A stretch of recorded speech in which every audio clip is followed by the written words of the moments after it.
Ciao ragazzi, sono Anastasia. Oggi facciamo zucchine impanate al forno, una ricetta molto semplice e molto deliziosa. Iscrivetevi al mio canale e seguitemi anche su Instagram. A noi serviranno zucchine, uova, farina, pan grattato, sale, olio granulato e un po' di acqua. Prepariamo le zucchine, tagliamo a pezzettini come vi piace.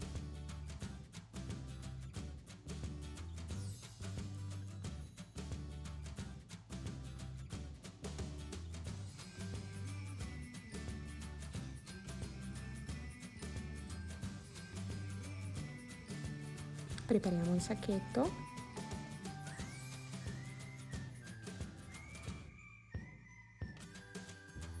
mettiamo dentro la farina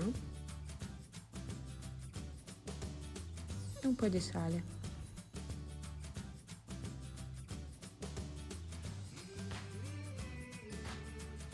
Mescoliamo un po'.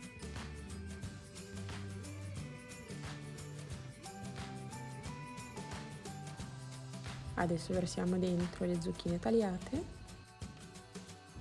e facciamo impannare bene.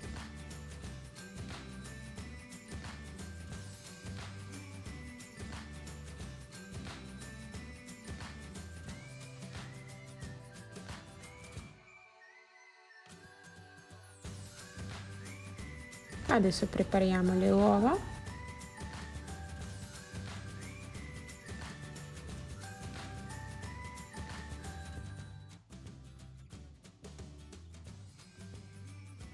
Mettiamo olio grattugiato e un po' di sale.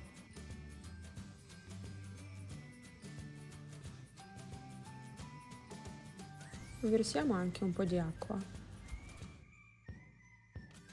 Adesso dobbiamo sbattere un po'.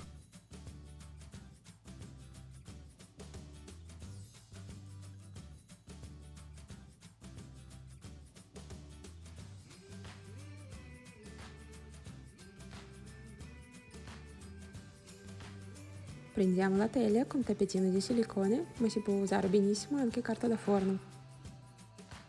Adesso prendiamo le zucchine, mettiamo prima nelle uova e poi nel pane grattugiato.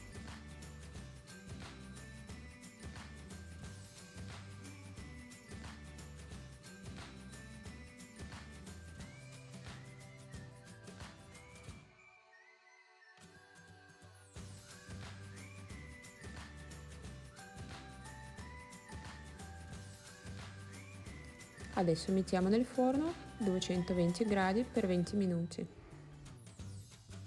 Sono pronte, vi consiglio di mangiarle subito con qualche salsa che vi piace. Buon appetito! Se vi è piaciuto questo video mettete mi piace, iscrivetevi al mio canale e schiacciate campanello per essere sempre aggiornati dei nuovi video. Grazie e buona giornata!